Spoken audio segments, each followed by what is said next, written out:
waa APR yi ak ñenn ci ñi leen di jàppale dañuy wax ni rapport bi amul contradictoire loolu bokk na ci li ñuy mooy ngir décrédibiliser li nga xam ne mooy liggéeyu Cour des comptes bi ba tey it da nga leen di dégg ñuy wax ni falsification bi Ousmane Sonko waxoon loolu Cour des comptes bindu ko fenn kon Cour des comptes weddi na Ousmane Sonko ñaari point yooyu nag kii di Tahirou Thiam te mu nekkoon fële ca 2 kii Sen TV ci émission Ndoumbelane bi daf ci indi tontu yoo xam si ne dafa leer nañ yoo xam ne xam-xam teggiw ko te ñamu jàkkaar looloon aussi ba mu waxee ba pare itam gisuma ñu teggi li nga xam ni Tahirou Thiam wax na ko te teg ko ci xam-xam loolu moo tax ñu bëgg partager ak yéen intervention boobu nga xam ne Tahirou Thiam defoon na ko te wax ci lu leer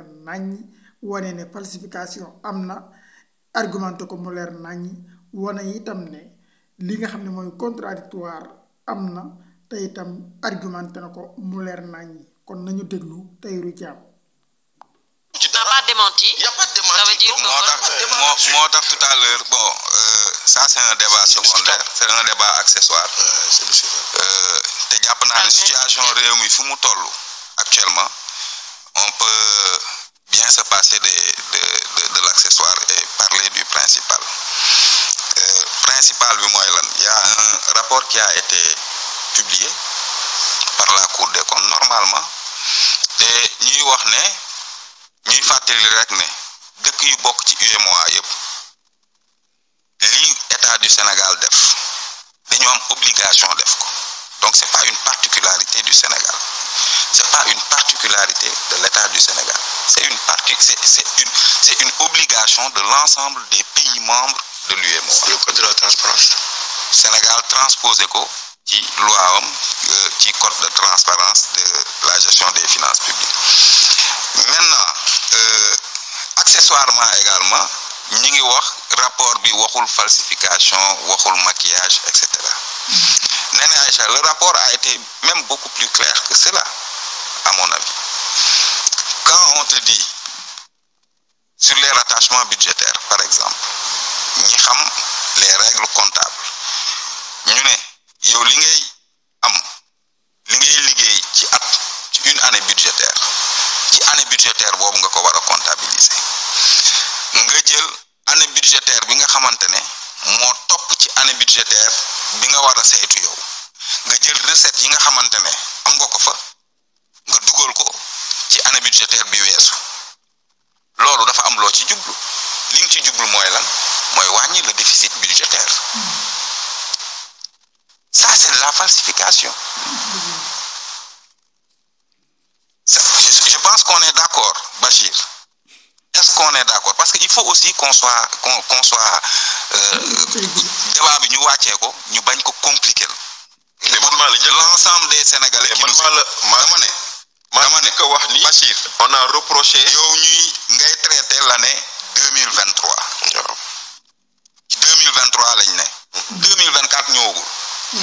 nga dem jëli alal bi nga xamante ne ci 2024 nga ko liggéey versé ko ci 2023 ça c'est une falsification parce que li tax nga def ko moo waral ñu tuddee ko falsification objectif bi nga ci amoon yow wàññi le déficit budgétaire parce que fii sa déficit budgétaire yéeg na nga bëgg a joxe beneen chiffre bu correspondrul ak le déficit budgétaire réel nga dem jëli xaalis bi nga xamante ne waroo ko ci boole nga boole ko ci ça c'est une falsification des chiffres Oumar boo jëlee ci yeneen rubrique yi ñu nee la tey jii la dette ñoom ils avaient annoncé 13 000 milliards le gouvernement saytu gis na la dette dépasse le montant de 13 000 milliards. Cour des comptes ñëw annoncé une dette de 18 558 milliards. Mais tu as falsifié les chiffres sur la dette. Mais comment? Comment c'est-à-dire? Comment? Mais boo joxee chiffre bi nga xamante ne correspondrul ak la réalité. Ak le réel, le chiffre réel. yow Oumar affaire bi c'est très simple ah wolof la ñuy làkk nag. bu leer. bu ma ñëwee nee la man boru 1000 francs laa yor alors que en réalité bor bi 2000 francs la mais kooku nëbb naa la chiffre bi le chiffre réel. te yow yaa war a fay bor. parce que bi nga koy def c'est en toute connaissance de cause xam nga ne bor bi nekkul 13000 milliards yi nga annoncé. ñu ñëwaat ci beneen point bi nga xamante ne Bachir Sànq junj na ko mooy le principe du contradictoire le rapport a été contradictoire ñuy fàttali ne c'est l'administration qui produit le rapport Cour des comptes bi doo ci gis ñu tudd ci turu nit ay turu entité lañ ciy tudd on te parlera de direction de l'ordonnancement des dépenses publiques, on te parlera de la direction de la dette, on te parlera de la direction du budget, etc., etc., etc. Parce que ñooñu la ñuy laajte l'état étant une continuité direction bi la ñuy laajte chiffre bi nga produire yow chiffre bi kat nga produire ñun gis nañ ci leneen li nga xamante ne méngoowul ak chiffre bi nga produire ñu jox la ko nee la nga tontu direction boobu mooy tontu. Ça c'est un principe contradictoire mais waxuñu le nit ki mooy tontu parce que rapport bi tudduñu ci nit. Est-ce que dans le rapport on a cité le nom d'une personne?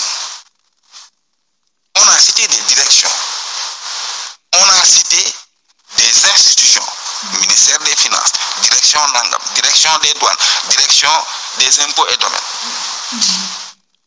Et ces gens-là ont été interpellés ñu tontu. Donc le rapport a bien été contradictoire. Donc ça c'était mes observations moi sur les observations de principe par rapport justement à un débat contradictoire parce que le débat contradictoire viendra. Oui, parce que le ministre de la... les anciens ministres peut-être. Mais non, ça c'est pas possible. Le débat contradictoire viendra.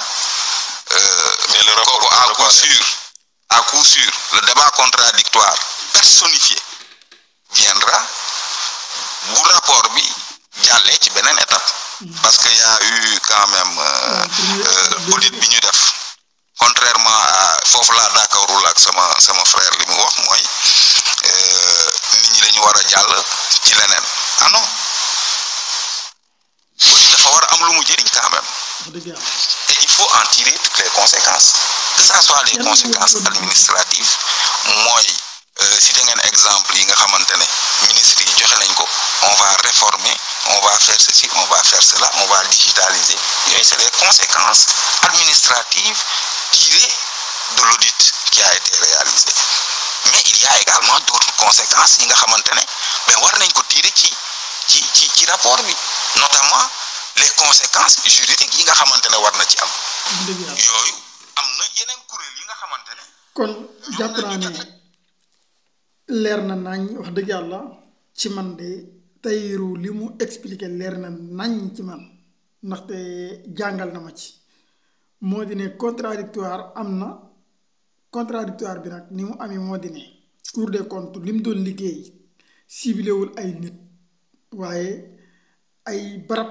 la doon ciblé par exemple buy dem ci ministre buy wax ak ministre des finances du wax ak ministre bi directement mais ministère bi lay waxal ndaxte foofu ay nit mënoon nañ faa nekk ci at yu weesu waaye nit ya lañ doon liggéey moomuñu ko kayit ya dañ ko faa war a bàyyi bu ko defee boo bindee ministère bi ne ko damaa soxla liggéeyu nangam boo xam si ne amoon na fi ci atum nangam ministère bi moom moo lay tontu ndaxte état ñëpp xam nañu ne la nga fay liggéey la nga fay signé ci ay document du say document booy dem danga ko faa war a bàyyi ki lay wuutu nit bu lay wuutu sax buy def passation de service da ngay gis nga indi sa ay document wan ko ne lii kat mooy document yi ma doon liggéey bàyyi ka fa bu ko defee bu ëllëgee bu ñuy bind barab boobu nga xamante si ne yow jóge nga fa te def passation de service joxe document yi ka fa nekk wuutu la fa kooka mooy tontu ca sa tur mooy tontu ci turu barab boobu moo xam ministère la moo xam direction la moo xam lu mu mën a doon Cour des comptes ñooñu la doon waxal waaye du wax ak ay nit individuellement loolu defe naa ne kon leer na naññi